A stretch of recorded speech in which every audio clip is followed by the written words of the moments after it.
segona divisió B, avui s'ha completat la 23a jornada de Lliga i el Sant Andreu, que ha guanyat el camp de l'Oriola per 1-3, continua com a líder de la classificació.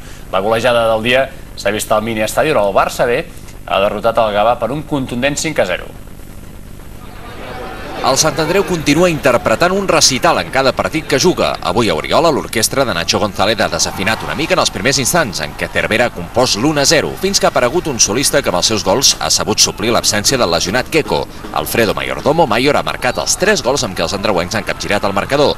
El primer al minut 33 i els altres 2 a l'últim quart d'hora del partit. El Sant Andreu ja té 15 punts d'avantatge sobre el 5è classificat i 9 sobre el segon, que és el Barça Atlètic. Els de Luis Enrique no van tenir pietat ahir d'un Gavà que ha caigut a la penúltima posició.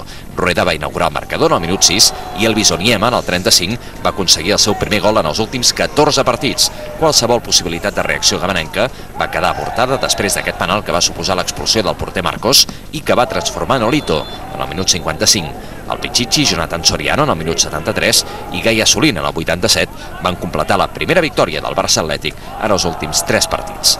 En un camp on l'any passat va viure una agra polèmica, la Gramenet ha arrencat un punt, això sí, anant sempre a remolc del Vila Joiosa. El Chino Expósito ha igualat en el minut 52 el gol que havia marcat Rafa Belda només començar la segona meitat. Els de la Marina s'han tornat a avançar gràcies a Limones en el minut 60, però la Grama ha continuat la successió de gols, empatant a través de Pedro en el minut 63. A Paterna el Sabadell va rebre una plantofada quan pensava que arribar a la zona alta no era una utopia. En una segona part rodona, el Mestalla va passar per sobre dels arlequinats amb els gols de José Luis Migano, Rubén Sánchez i Carles Marc Martínez. És amb tot la primera derrota del Sabadell tot just en els últims 7 partits. També decebedora l'actuació del Badalona, que ha caigut a casa davant d'un Dènia que fins i tot s'ha mostrat superior als de Toni de Baria. Els visitants a més han marcat en moments clau.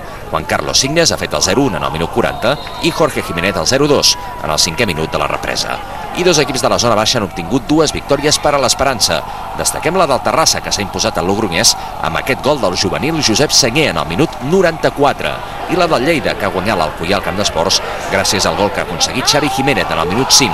Aquest marcador fa caure en zona de descens l'Espanyol B, que ha obtingut un insuficient empat a 0 al camp de l'Alacant. Els espanyolistes han acabat amb 10 per l'expulsió d'Aitor.